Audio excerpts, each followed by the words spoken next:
siku ya ugonjwa wa kifua kikuu. But this year we want to really drum up support for community action around TB prevention. The changes in US government foreign policy is real for the continent and for Kenya. However, we are actually here with Dr. Kideka Moses here. He's the chief of party for USAID to Jenge Jamii. We're very pleased that the clinical side of technical support to the county government of Nakuru has been restored.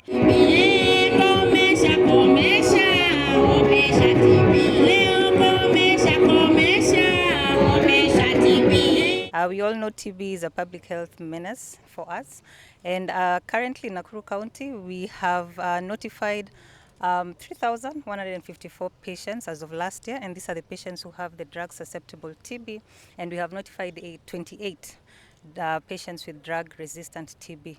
And out of these cases we are seeing an increase with the numbers, especially in the community.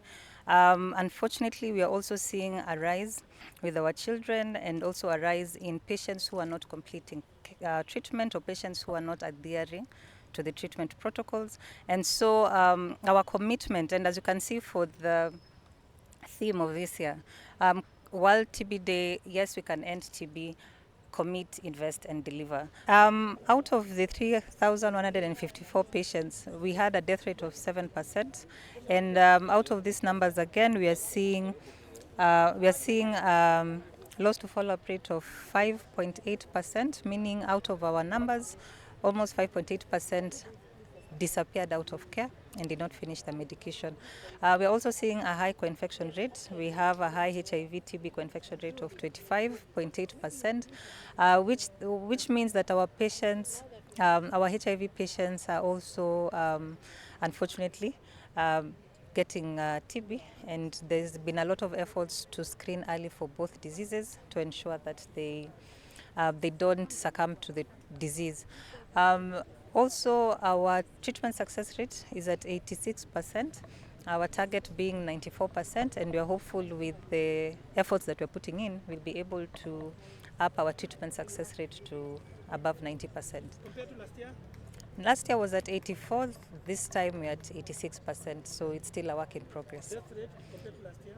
Death rate, we were at 6%, and we went up, unfortunately, to 7%, and there's been a lot of efforts on mortality audits to actually find out why our patients are dying and what can be done before they succumb to the illness. Naivasha ranked highly with TB cases. Mm-hmm. Maybe why so, and has it changed as of now with the efforts that you're putting?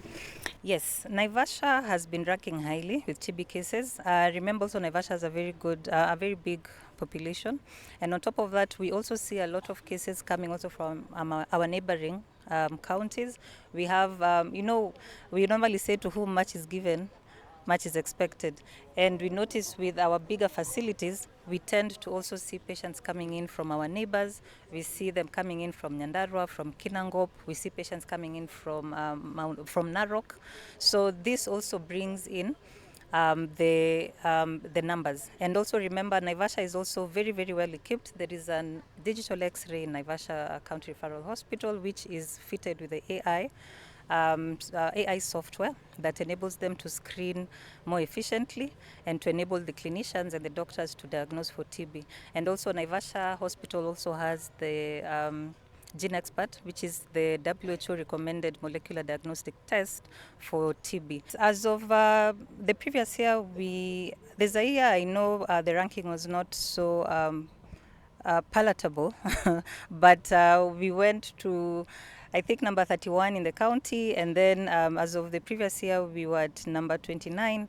So for this year we are not yet ranked, and we are hopeful that as Nakuru County, with all the efforts that we've been making and doing, we are definitely confident that better changes have been done this time.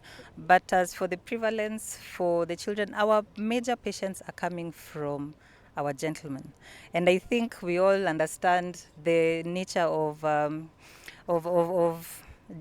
men and their health-seeking behavior. Unfortunately, our men are coming to us with very late stages of the disease, coming with the severe forms of the disease, only because tunajipatia moyo sana, and we go to these chemists, we go to the pharmacies, because our men, they like to just go to work and come home, and if they feel they have a cough, the first thing they're going to do is look for a cough syrup and go back to work.